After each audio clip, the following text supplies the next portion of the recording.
Hello and welcome to another episode of Horror Movie News. Today we are talking about a new Spawn casting. Yes, that's correct. I saw the first Purge and it made me want to purge myself. Also, there's a new streaming site coming from a director I respect, and it's a cult genre streaming service, and guess what? It's free. All this and so much more. It's Horror Movie News. Let's get this party started. Welcome to Popcorn Talk, featuring movie discussion, news, and interviews. Popcorn Talk. We talk movies. Uh-oh. Don't you blame Here we the go. movies. Don't blame the Movies movies. don't create psychos. Movies make psychos More creative. Hello, everybody. Sorry Hey, about what's that. A little. No, you're fine.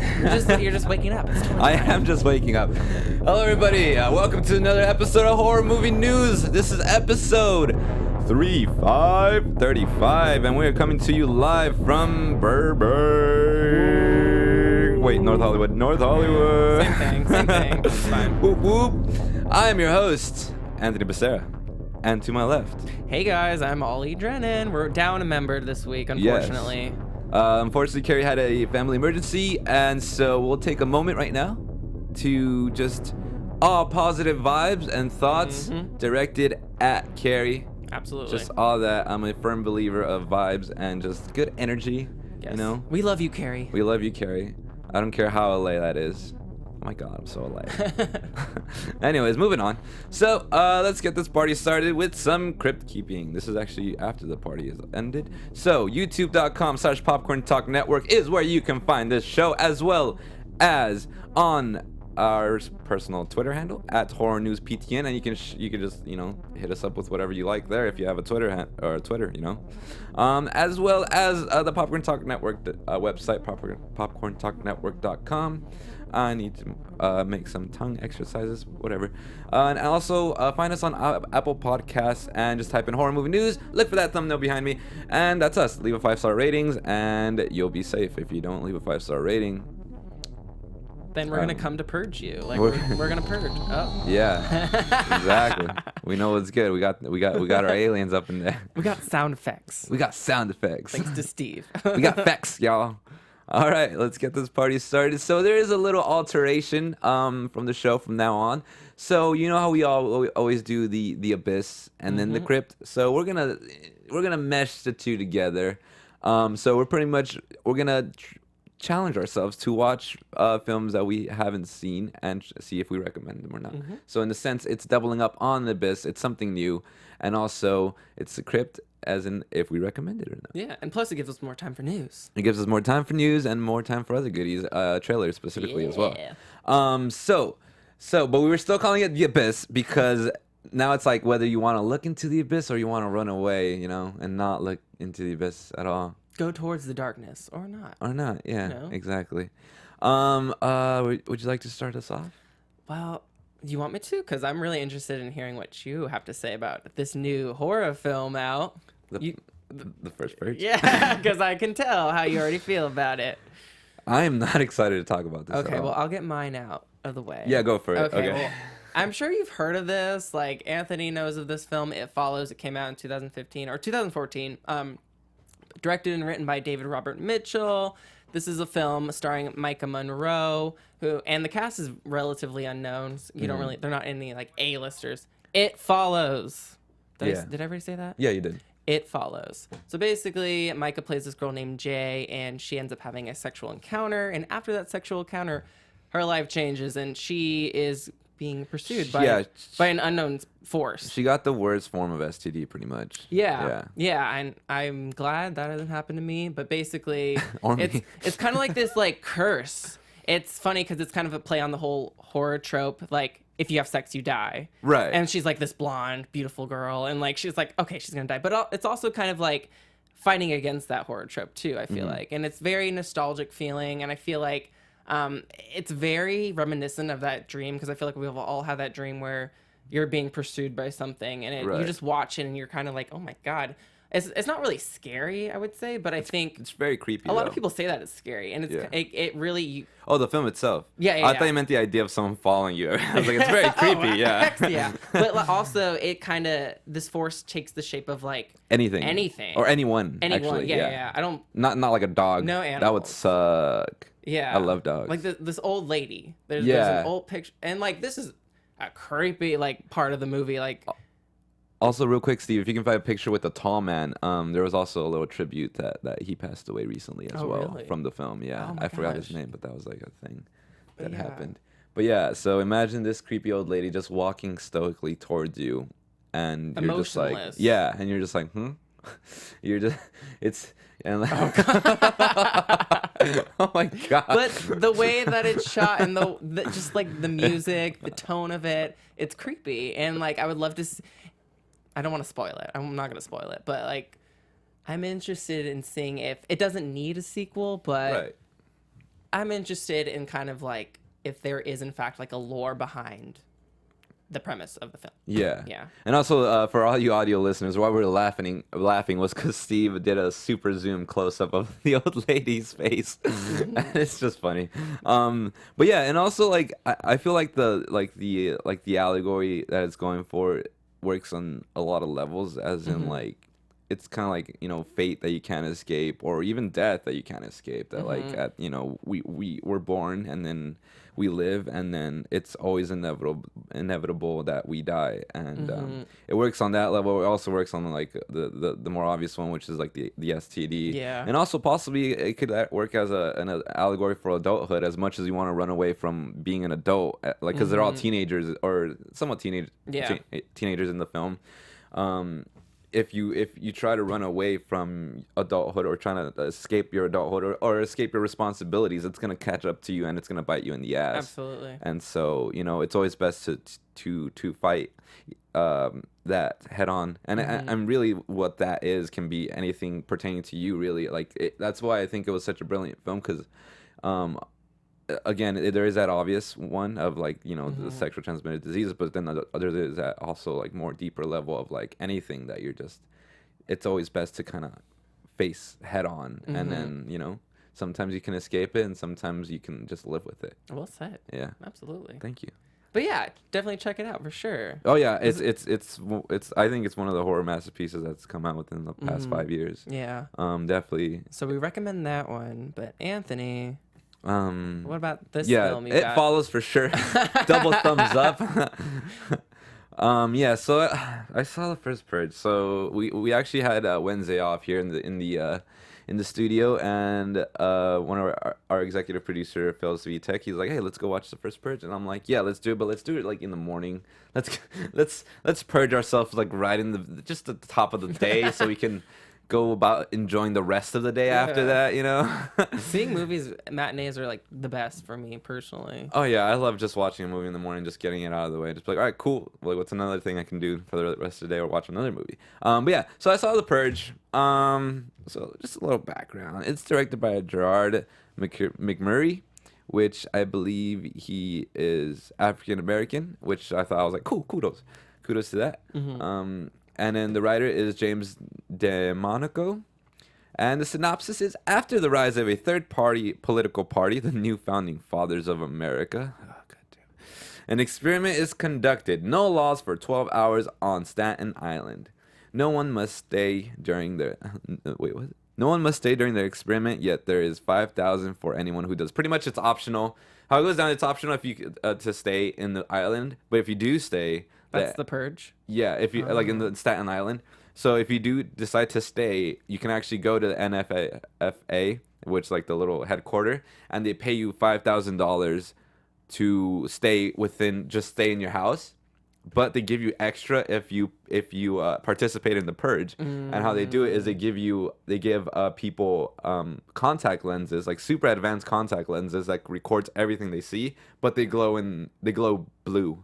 So like that's why you see a lot of like in the trailers, like they have weird eyes, like this guy right here, dude. And also I hate that because like this is so touted off as like he's like the poster child of this movie, sort of. He was on the screen for like less than like 3 seconds. Oh yeah, they've done that before. Yeah, in I'm just past like, Purge whatever, films. guys. I was a little annoyed by that, but anyways.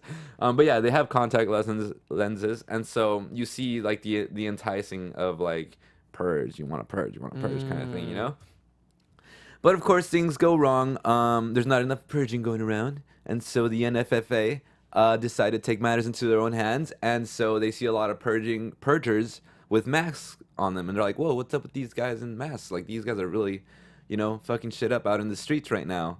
And it turns out that the NFFA is sending in like ex-military or just like mercenaries to go in and just murk people left and right. And and so the only people who can like save them are the gangbangers in Staten Island to save them. And these gang members also like know kung fu and are highly trained and are very smart and are loaded to the teeth with guns. Wow. Yeah. So wait, they weren't purging at all? They weren't gonna. They didn't have the contact. I guess there's also, by the way, 2 gangs in this Staten Island, and one of them's like the good gang, I guess, that we stick with. And so I want to be a part of that gang. yeah, and so they weren't gonna purge, or like, no, we're not gonna purge. But once they start seeing that there's these mercenaries are going about like killing their streets, like murdering people in their streets, are like, we gotta go protect our people. And so that's what they do. They go do their thing, and in the end, they prevail for the most part. Okay. But like, it's like, well, it wasn't good. I didn't like it. It's not. I mean, maybe if you're a fan of the Purge series, maybe you'll like it. I mean, why? But sorry, that's my opinion. Okay. Marissa Tomei is in this film, right? She's like the antagonist. That's what I've seen through. She's not really the antagonist, but she's just like. It was so hard to like nail her character too. It's just like, do you know, like, you're not evil, but you're also like, you're the one who created this. The Purge, yeah. Yeah, but also at the same time, you're a scientist. So I get, I get like where you're like, I'm doing this for science. But at the same time, it's like, this is also a very shitty thing to do for science. And at the same time, like, she's not like troubled by it. But then towards the very end, she's kind of like, oh no, what have I done? Like, okay. I was like, what did you expect? You set up this night where people are going to kill themselves. And once they start killing themselves, you're like, oh no. I'm like, what? Girl. So she's not a fan of her prototype. She's not a fan of Disaster. her own creation, and she's also a weird character, and she's also it's just, she was also in the film for like 2 seconds. Like, she was barely in the film, and then I'm not gonna spoil what happens, but anyways, I'm getting a little lost in it. Overall, I would say it a hard pass. I don't care about this movie. I don't want to watch it again. Was it entertaining? Not for me. I mean, I did laugh at some parts because I thought they were absurd. Like, there's this one part where they're gonna go and save like the some of the main characters in this tower and like their building, and so our main like gangster dude shows up, and he's like, yo, let's go. So they're doing the battle plan, right? And you just hear these little like zzzz coming about, and like, what's that? And there's these drones, and these drones just smoke his whole crew. And I'm just like, whoa. But like, there's this great, because there's one guy who's like who got shot, and he's just like by like a tire, just like laying by this car. He's like dying, in the process of dying. And then he's like goes up, our main like guy goes up to, he's like, oh, are you okay? He's like, yeah, it's good, just go save him. And he's like, all right. And he loads up, right? He loads up in the back of the seat, like he's got his car still. So he loads up, locked and loaded. And before he leaves, he walks by the guy who's still dying. And he's like, and the guy who's dying puts his fist up, and then they fist bump. Oh my gosh. And I thought that was the funniest thing I've seen.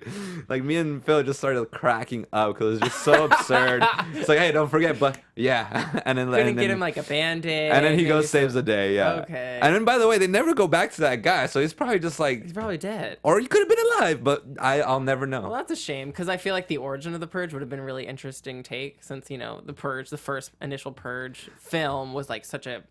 I think it was a success. Yeah, that's what enticed me to watch this movie. I was like, oh, this is interesting. I like the premise. I like how it's the government fucking us over, And then it's just like, meh. But I feel like it's just like the series has gotten really drawn out, and it's kind of like they're running out of ideas. Yes, it's what, the 4th movie? Yeah. Jesus. And why? I think correctly, I think we had talked about it here briefly about them making a TV series. No, about that's actually happening. Okay. Yeah. Yeah. That's So it's just kind of like, what more can you Forgot. do with this premise, this Who synopsis knows? of The Purge? So I don't.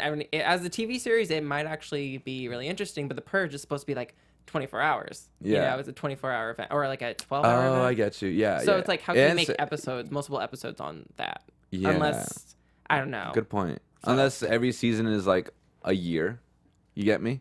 As in like one season is like a whole night of the Purge, you know, and it gets drawn out really. And then like you know how many hours are within the Purge? Every hour could be like kind of 24-hour style. Are you writing for this every- series? Maybe I'd purge myself. I'd purge myself if I did. Wow. Hey, look at I that. think you would do a really good job on the show if you were No, a I writer. wouldn't. I'd hate myself. So yeah, and I hate that it's just like really lazy about its message and like that it's trying to deliver.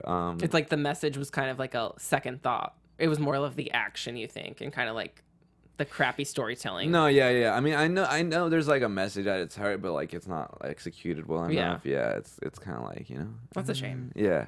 I found this quote from this review that was on what is this? I believe The old internet? The old internet, RogerEbert.com.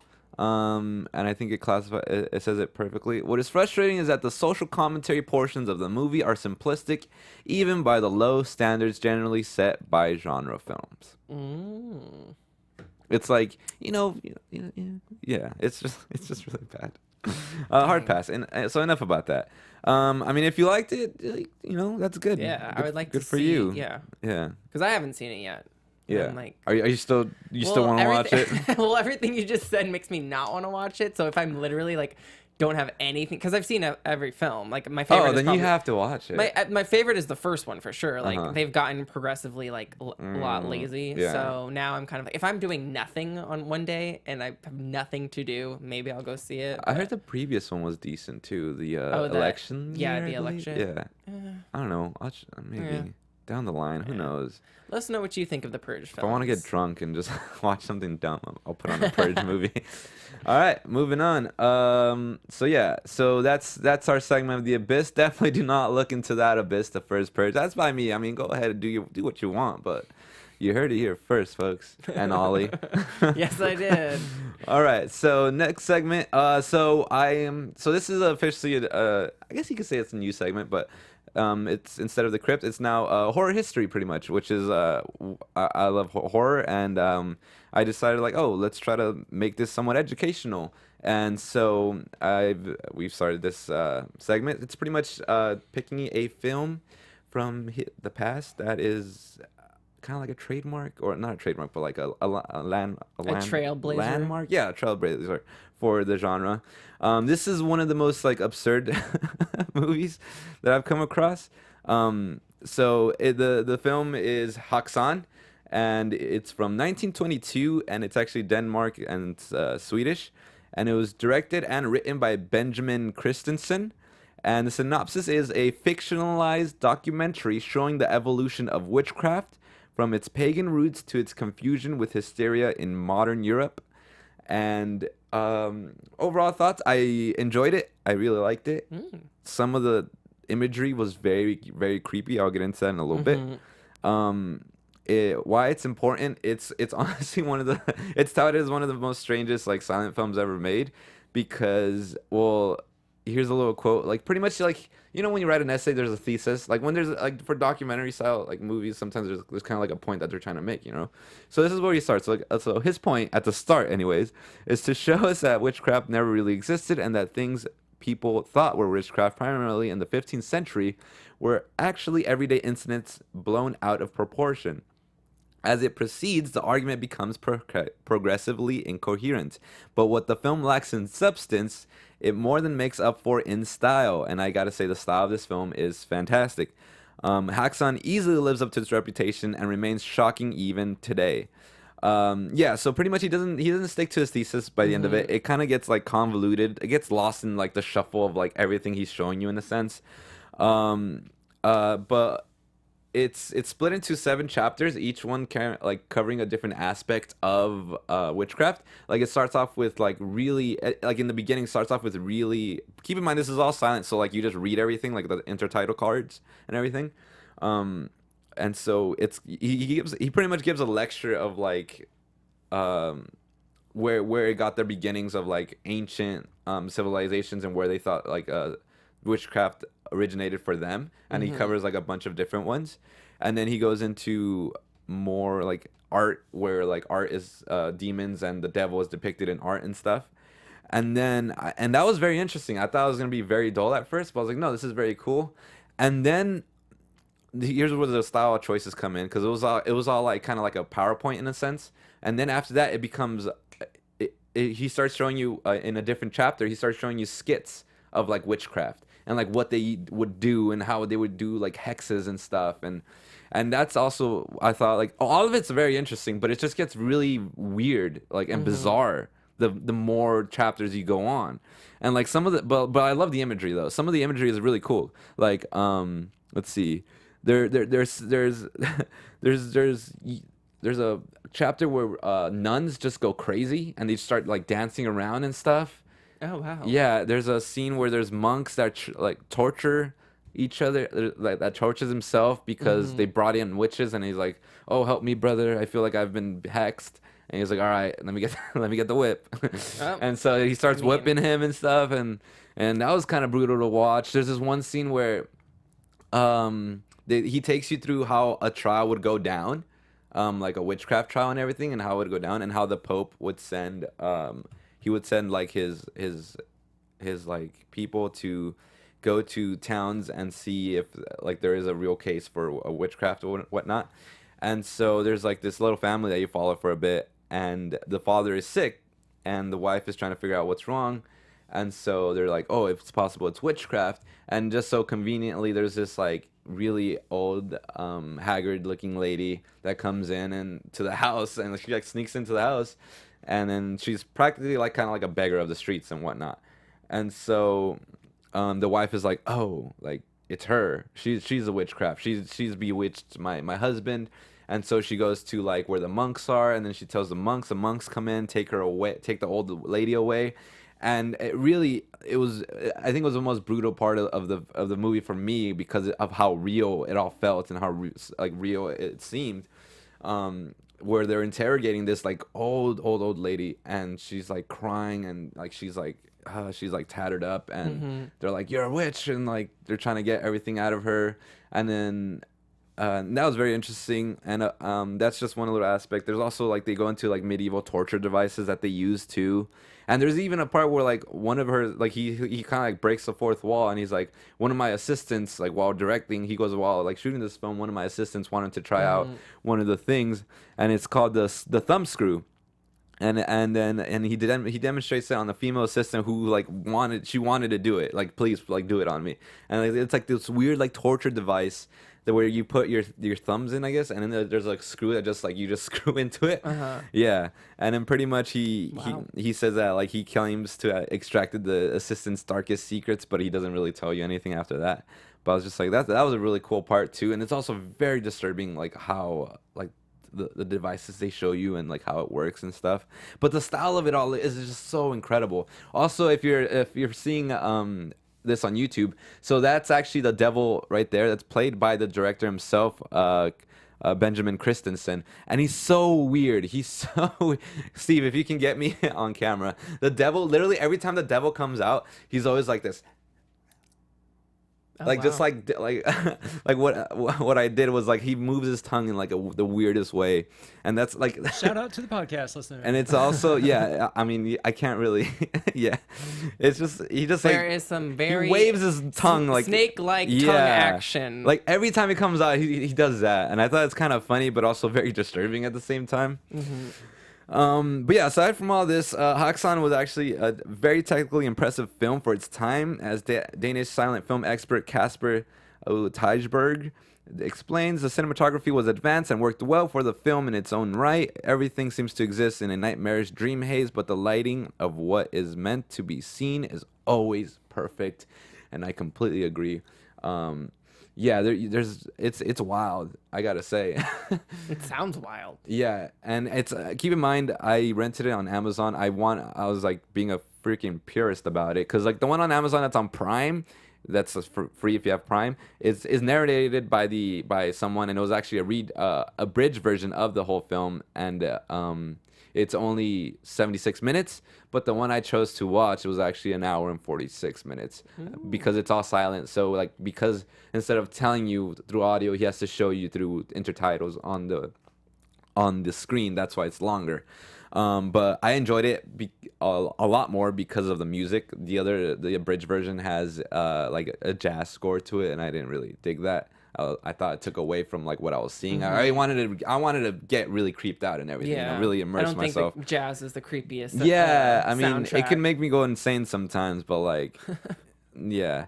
But yeah, overall, that's what I got for horror history. Häxan. I saw it because I haven't seen it, so and I'm working my way through. It's like it's a book of like 101 horror movies to watch. So this is one of them.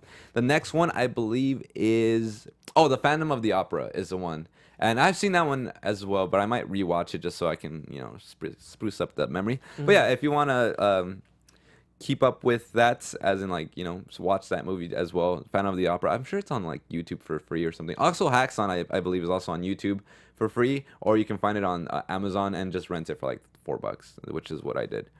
Yeah, so that's horror history. Very nice. Right Very on. nice. Yeah. Are you interested in watching that one now? I don't know. Probably not. No? Yeah, it's very tough. I feel like everything you just said kind of just like I saw it through your eyes, through your Okay. interpretation. It was pretty cool. Yeah. But nonetheless, it's something to watch, especially something that's so early in film. It's just 1922. Like, Jesus Christ.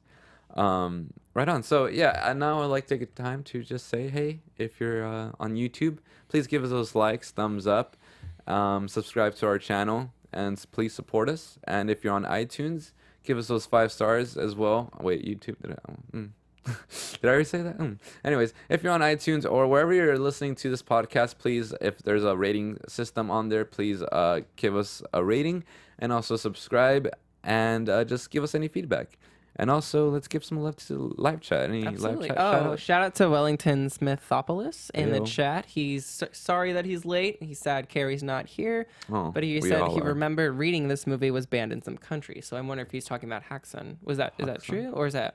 I didn't recall reading that, but I can Unless see he's why. unless he's referring to another film that we spoke about. The Purge? No, I'm just kidding. I mean, I feel like The Purge would have been like Banned. banned somewhere because of how quote unquote violent it can come across. True.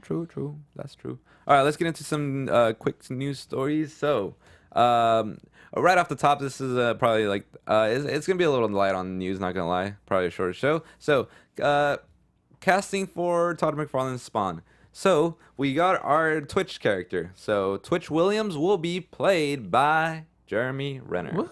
Yeah. I love this. Hawkeye. I'm a huge Jeremy Renner fan. Oh, yeah, he's I great. think he's so underrated. I think as an so, too. actor for sure. Especially I feel like he's always in the background, especially with him obviously being in Avengers. Mm-hmm. Hawkeye's always underrated, but him as an actor, I'm really happy that he's getting more roles. Like he's really been getting a lot of more roles lately. I feel like. And he's a phenomenal actor. Have you seen The Hurt Locker?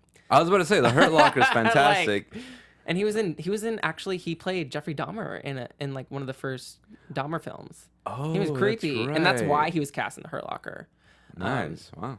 But yeah, I'm excited to see this, and it says, and he's gonna be like one of the main characters, right? 'Cause Yeah, Spawn's not gonna be like on camera. Yeah, so McFarlane is actually a huge fan of Renner ever since he saw him on The Hurt Locker. Oh. And he goes, I took my naive Hollywood approach again. I said, let's start at the top and work down. And Jeremy was at the top, and I'm a huge fan of his, which is the same way he did with Jamie Foxx, because he's also a huge fan of Jamie Foxx. I needed someone who can pull off grief on an average human being. I've seen Jeremy do that in more than a few of his movies. This is more a brawn and brain combination, and the first film I think of him is The Hurt Locker. The army grunt doing the job, and that spilled out into all these roles leading up to Wind River, which is something I've still been meaning to watch myself.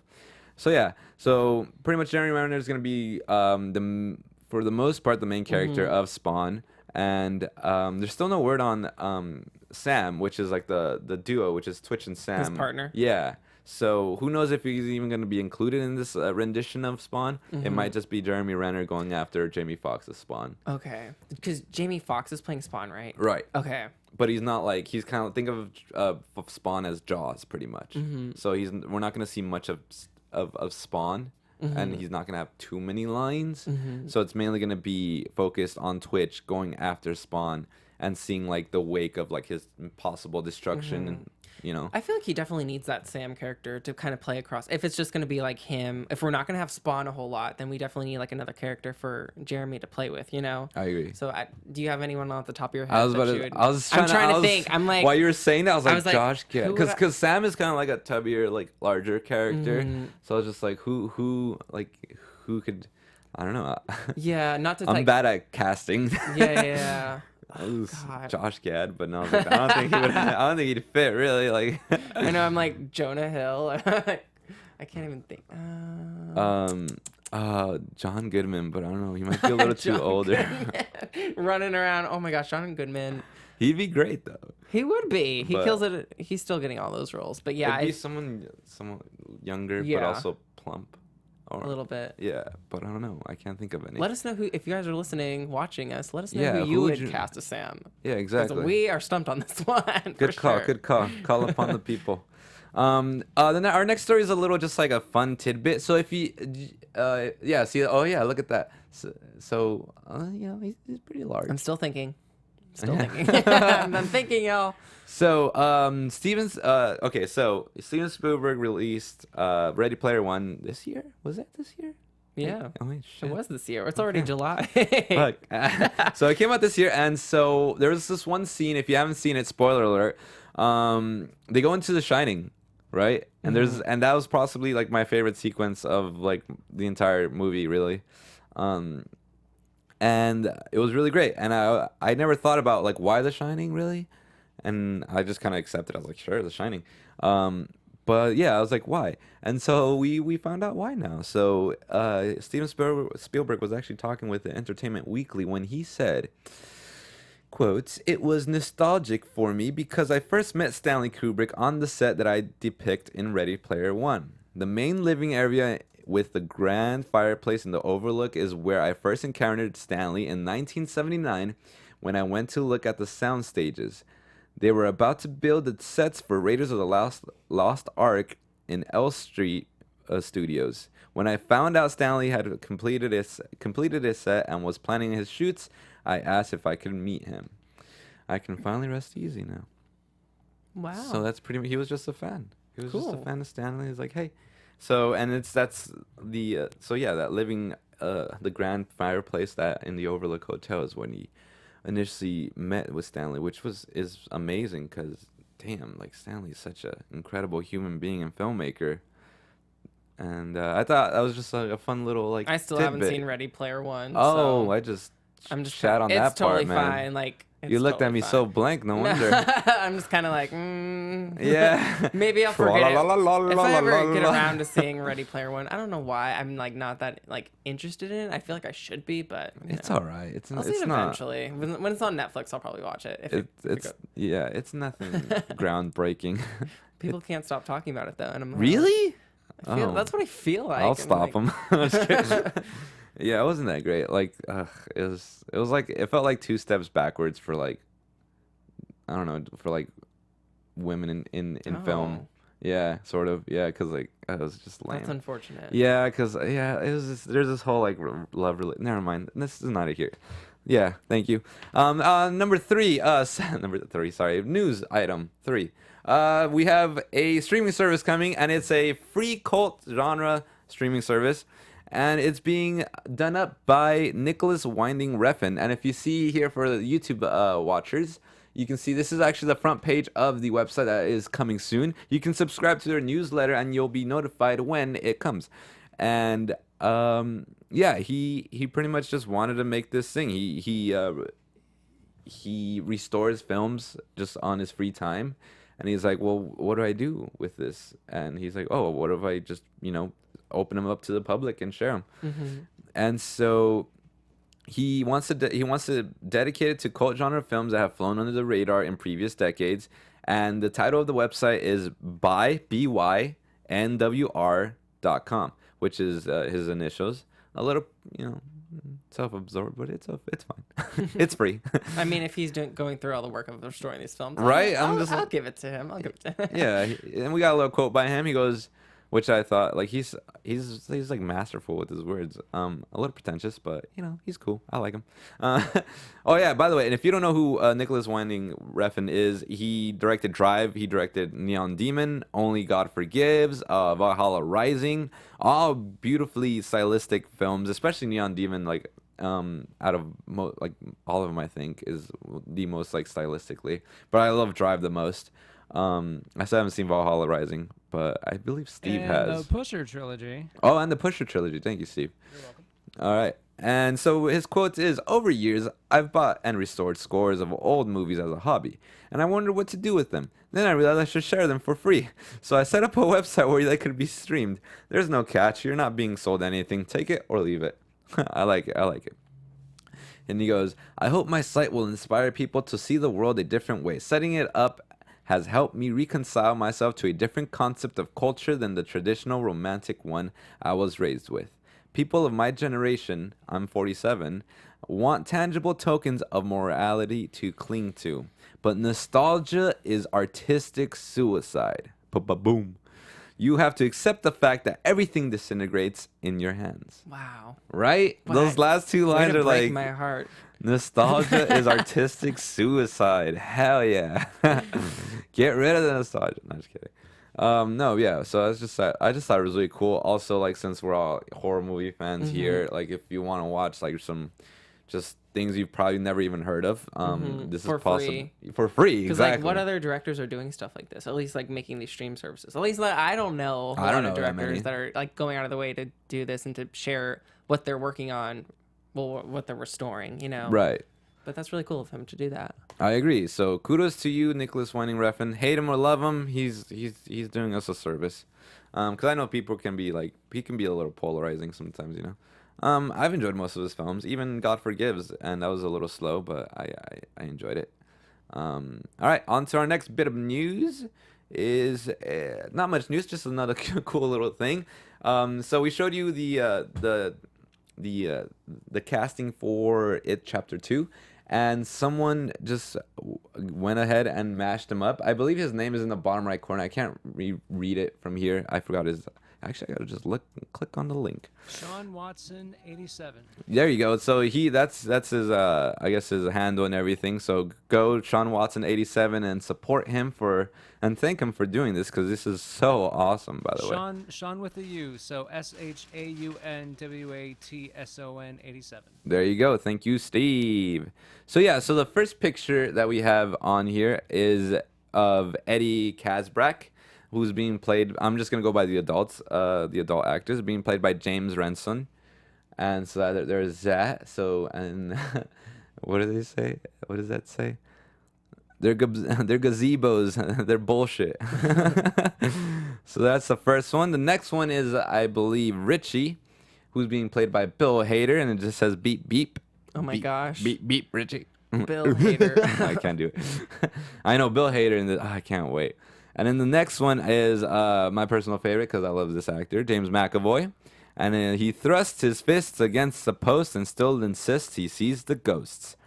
And that's the little mantra that Bill would say to get over his stuttering. Next one we have is Beverly Marsh, and being played by Jessica Chastain. My favorite one. I want to run towards something, not away, is her quote on there. Next one we got is the character of Stanley Uris, and he's being played by Andy Bean. And his little quote says, when you're alone as a kid, the monsters see you as weaker. You don't even know they're getting closer until it's too late. Dang, I feel like, never mind. All right, next one we got going is the character of Mike Hanlon, who's being played by Isaiah Mustafa, and his little quote is, all the bad things that happen in this town are because of one thing, an evil thing. Classic. All right, and I believe that's the last one, is Ben Hanscom, played by Jay Ryan, and he says, Derry is not like any town I've been in before. Oh yeah, Let's hope not. I mean, yeah. I mean, let's hope not. No, let's hope it is, right? Unless there's a... Never mind. I lost myself in that one. Anyways, so yeah, I just thought it was really cool mashups. And thanks to that user, Sean Watson 87, I believe. Correct. Thank you. Sean with a U. Sean with a U. That's actually like a really good advertisement like idea for sure. Just for like audiences to kind of like see, oh, they're playing that kid from like, you know, right? In case they don't get the whatever. Yeah, pretty much. I can't even talk. I'm gonna go into the theater with my paper, but the because key. there's a lot of people you have to take. There's lots of names. There's lots of characters. You 14 have to keep actors track in of. total. Yeah. Yeah. Well, I mean, there's gonna be 12 actors really. All right, so on to the next thing. We got great. Okay, so this is just awesome, and I am a huge fan of Army of Darkness and the Evil Dead trilogy. And so Gray Matter is releasing a new poster by the very talented Anthony Petrie. It's for all you YouTube viewers. It's up on your screen. All you audio listeners, just look it up, or come on down to YouTube and check it out. You know what I'm saying? So the prints are 24 by 36. And they are hand-numbered screen prints that will be selling for $45 each. There are only 225 of them that will be offered up. The sale is happening Thursday, July 12th at 1 p.m. Eastern Time. And you can find them on the Gray Matter website at graymatterarts.com. And also, for the artist who did this, Anthony Petrie, check him out at anthonypetrie.com. He has so much cool art on his website. Sorry, I'm blanking. Art on his website that I checked out, and I thought it was super fun, super awesome stuff that he has on there. He does a lot of like cult artistry or cult art. Cult art. Yeah. Oh my god. Very nice. My tongue is just not working for me today. It was just that devil thing you were doing earlier. Yeah, It's okay. I think I got my tongue's been possessed by the devil. All right, now let's move on to some trailers for the week. Whoop whoop. So this first trailer is actually for something that's coming out this Friday the 13th. Is this Friday? How like perfect is that? Right? And who better to celebrate it with than the man in the mask? Or the man behind the mask. And the man behind the mask behind the latex mask. Yeah. Kane Hodder.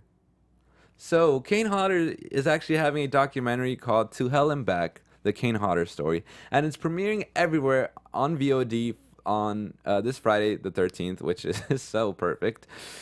And it's being released by Epic Pictures under the horror label Dread Central Presents. Just real quick, it's directed by Derek Dennis Herberts, and it tells a harrowing story of famed stuntman and actor Kane Hodder, who overcame a dehumanizing childhood filled with torment and bullying in Sparks, Nevada, and later survived a near-death burn accident to eventually go on to do the infamous hockey mask of Jason Voorhees, the horror icon for Friday the 13th series. An on-screen legend, Hodder has killed more people on screen than any other actor alive.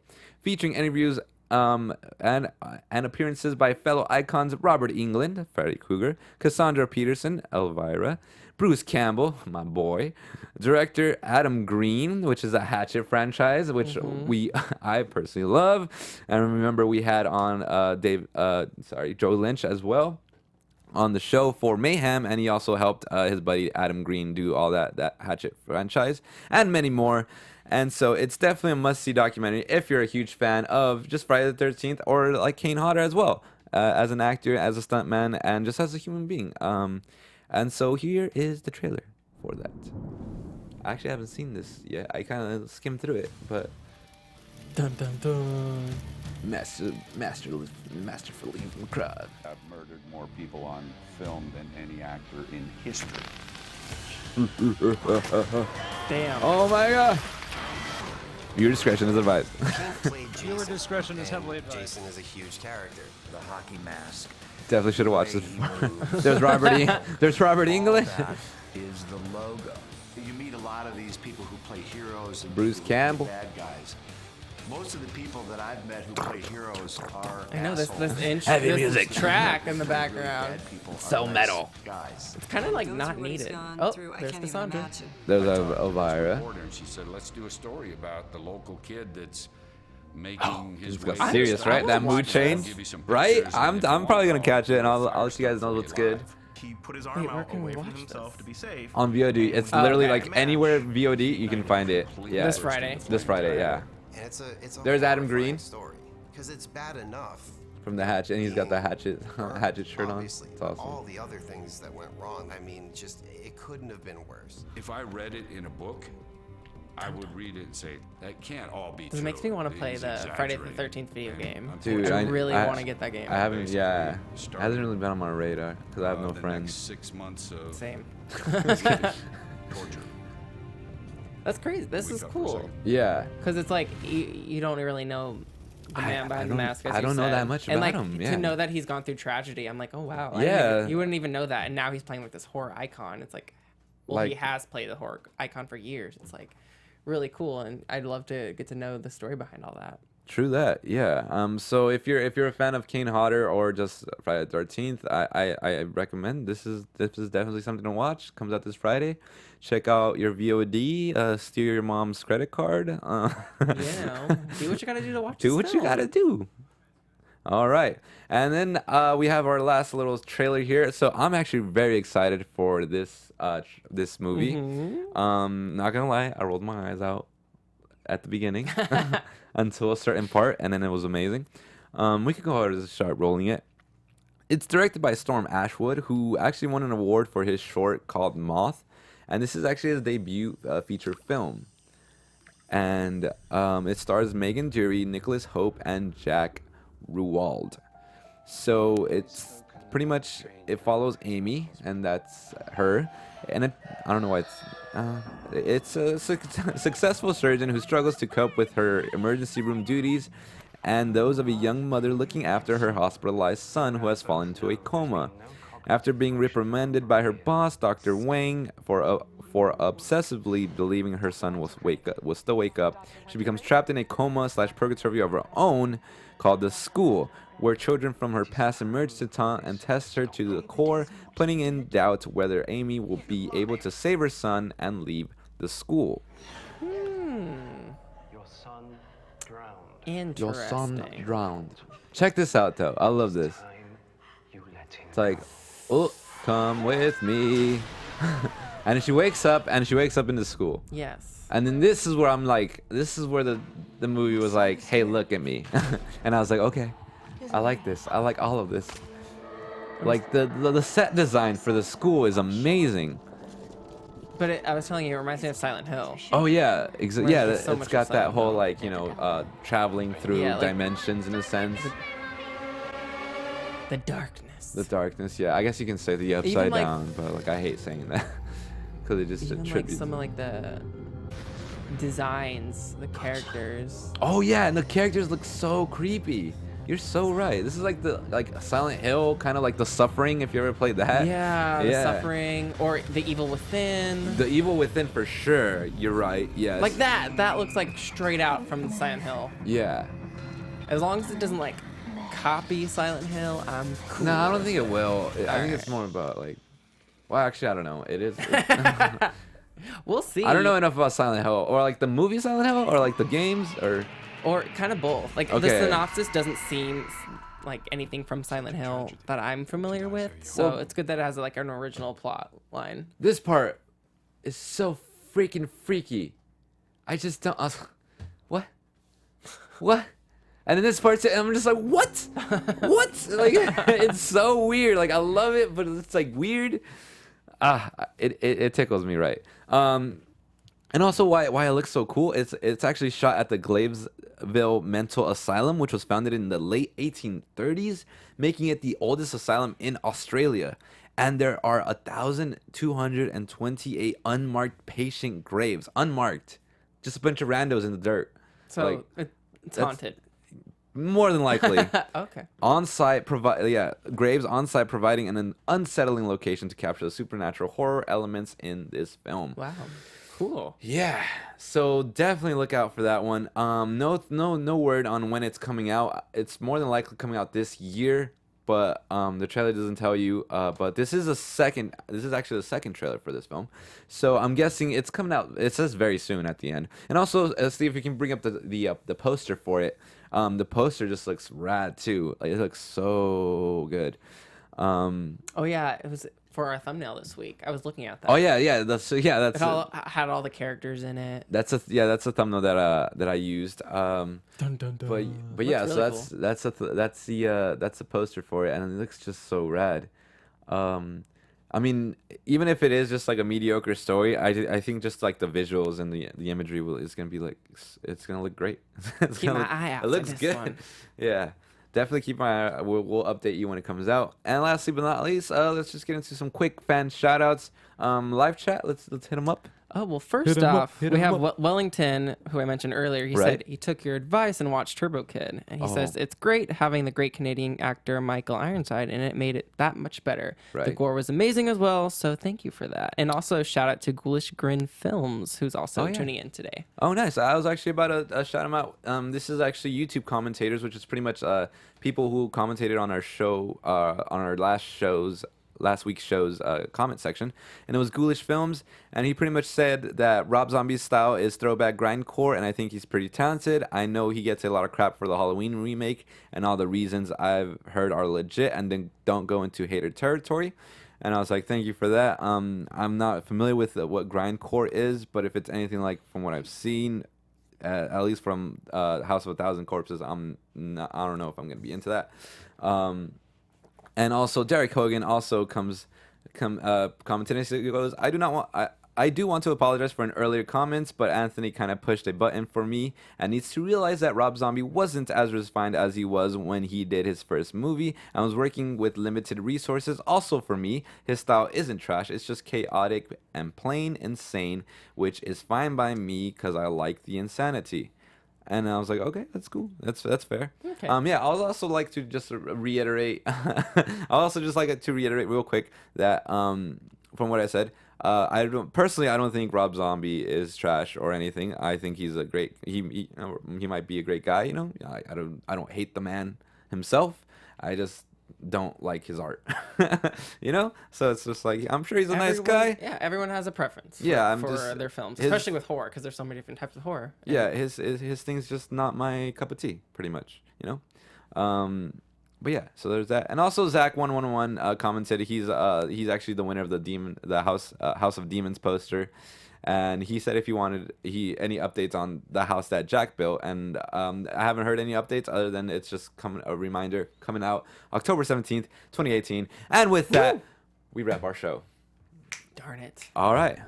Well, all good things come to an end. Yeah, all good things. Yeah, guys, you can follow me on all social media platforms at Ollie Dreamer, and always check me out on Thursdays for the Cloak and Dagger After Show on AfterBuzz TV. Yeah, the show's lit. So good. So freaking good. Lit by them daggers. All right.